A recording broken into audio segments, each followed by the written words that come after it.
আসসালামু আলাইকুম। সবাইকে শুভেচ্ছা জানাচ্ছি। মাসুম মাহবুব।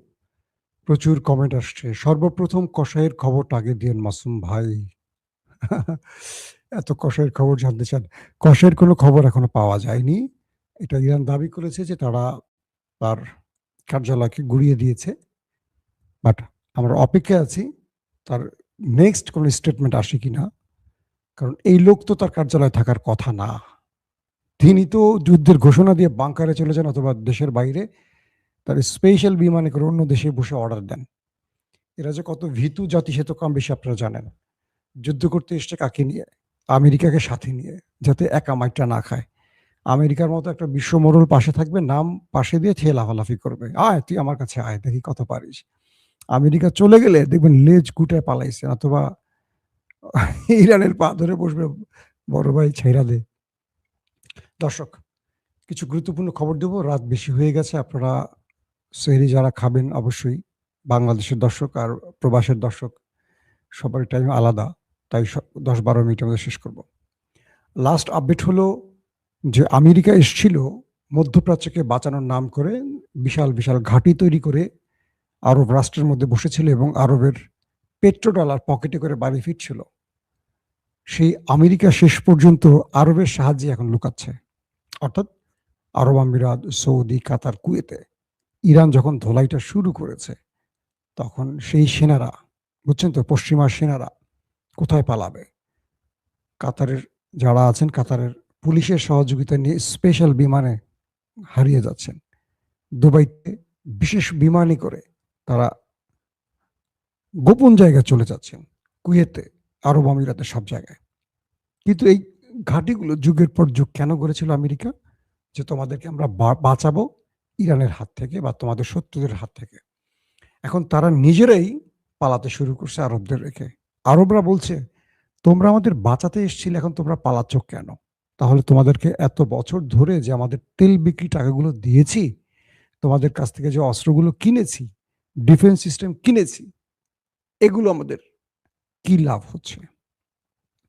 আরবরা বলছে, তুমি তো নিজেকে বাঁচানোর জন্যই ব্যস্ত আর তোমার ভাই ইসরায়েলকে বাঁচাতেই ব্যস্ত। আমাদেরকে ধোঁকা দিচ্ছ কেন? ইরান এই যুদ্ধে কয়েকটা মেসেজ দিয়েছে পৃথিবীকে, খেয়াল করবেন। এক, ইরান চাইলে পুরো পৃথিবীর সাথে একা লড়তে পারে। সে হারুক বা জিতুক সেটা বড় কথা না, সে সাহস করতে পারে, তার বুকের মধ্যে সেই সাহসটা আছে। প্রমাণ এক।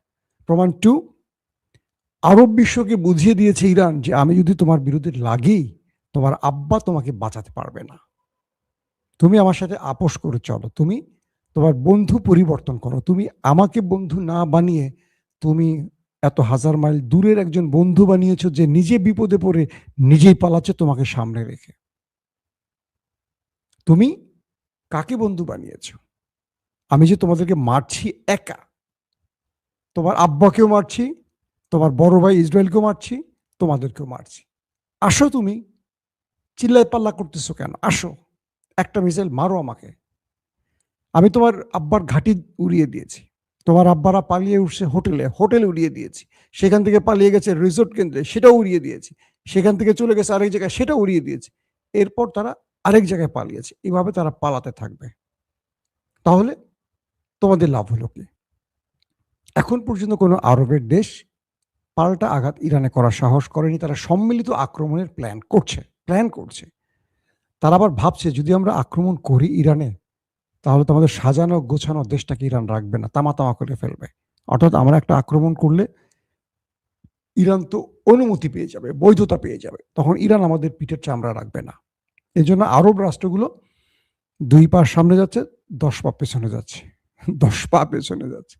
তারপরও আমেরিকা বা ইউরোপ কোন খেলা দেয় আর তারা কি করে আমরা দেখতে চাই। রাশিয়া বলেছে এই যুদ্ধ তৃতীয় বিশ্বযুদ্ধের রূপ নিতে পারে। কারণ যদি ফ্রান্স, জার্মান, আরবরা আমেরিকা, ইসরায়েলের সাথে ইরানের বিরুদ্ধে নেমে যায়, সেক্ষেত্রে ইরানের মিত্ররা হয়তো চীন,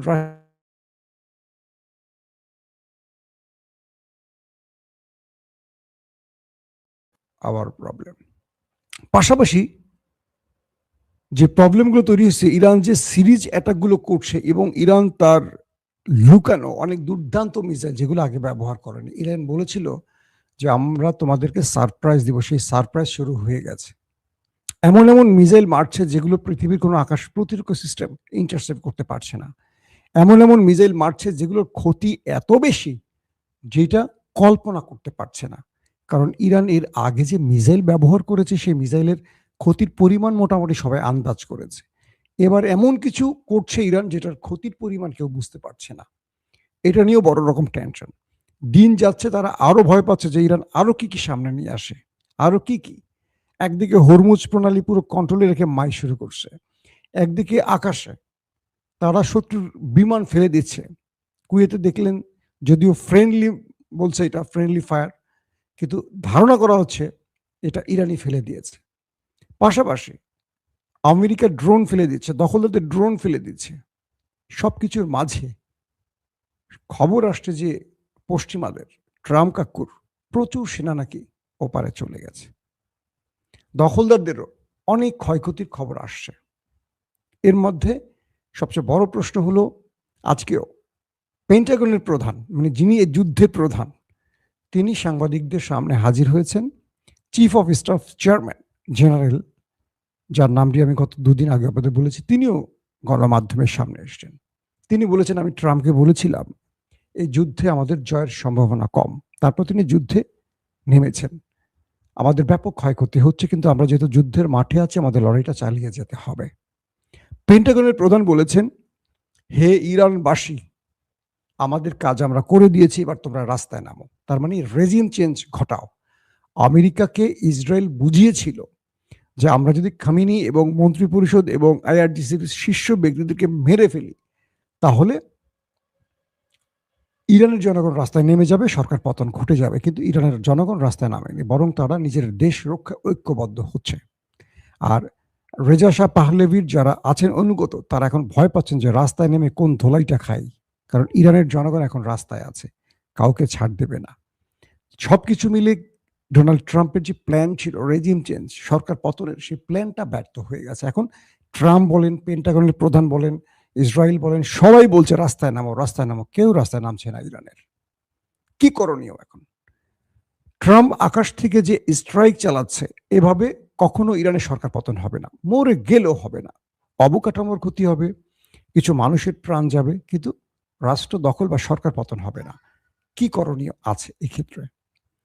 আমাদের সামরিক বিশেষজ্ঞরা বলছেন যে এক্ষেত্রে আমেরিকাকে স্থল অভিযান চালাতে হবে। আমেরিকা ইরানের স্থল অভিযান চালাতে পারবে? আমি আজকে মিডল ইস্টের যতগুলো গুরুত্বপূর্ণ চ্যানেল আছে, বিশ্লেষক আছে, আমেরিকা রাশিয়ার, সারাদিন পর্যবেক্ষণ করেছি, তাদের আলোচনা দেখেছি, তাদের বইগুলো পড়েছি, খুঁজেছি যে তথ্যগুলো।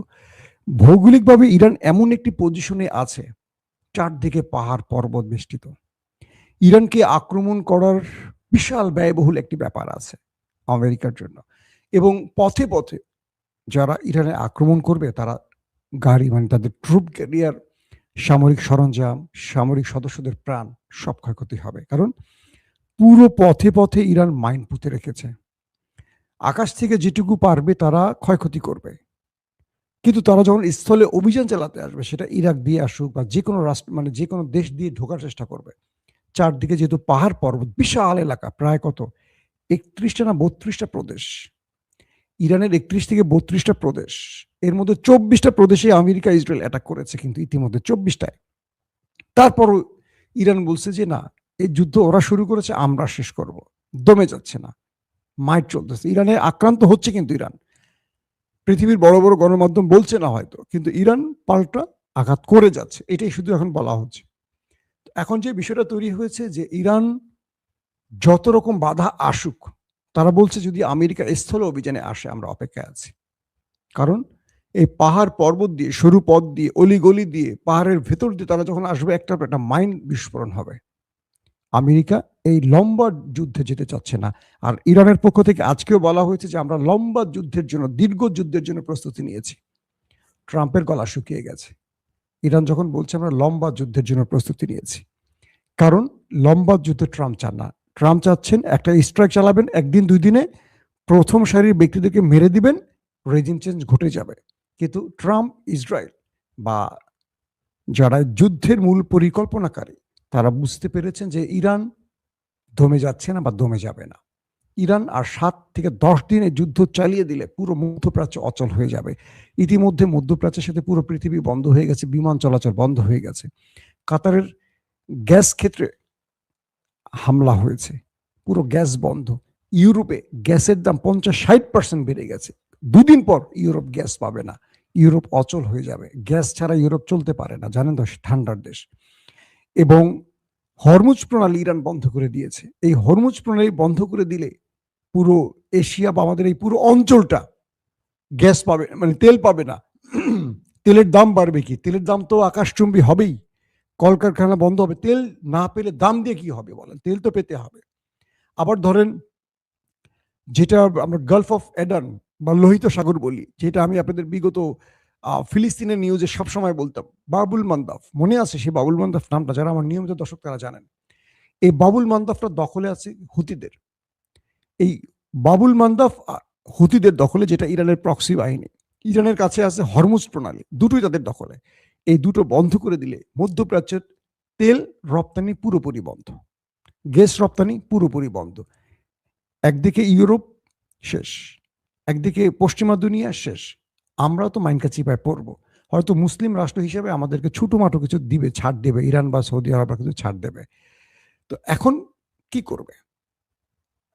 কারণ ইরান যে গেমটিতে নামছে এটি অল্প সময় ছাড়বে না। কারণ ইরানের পররাষ্ট্রমন্ত্রী বলছে যে না, আর কোনো ডায়লগ নয়, আর কোনো আলোচনা নয়। ট্রাম্প বারবার আলোচনার প্রস্তাব পাঠাচ্ছেন।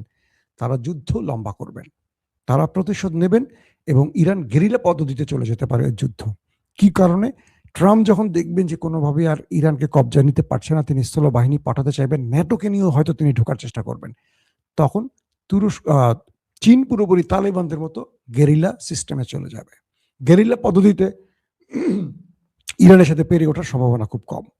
লম্বা টাইম এই ইরান ইরাকের সাথে ৭ থেকে ৮ বছর যুদ্ধ করেছে। পুরো দুনিয়া ইরাককে সাপোর্ট করেছে, কিন্তু ইরাক বা সাদ্দাম বিজয় লাভ করতে পারেনি।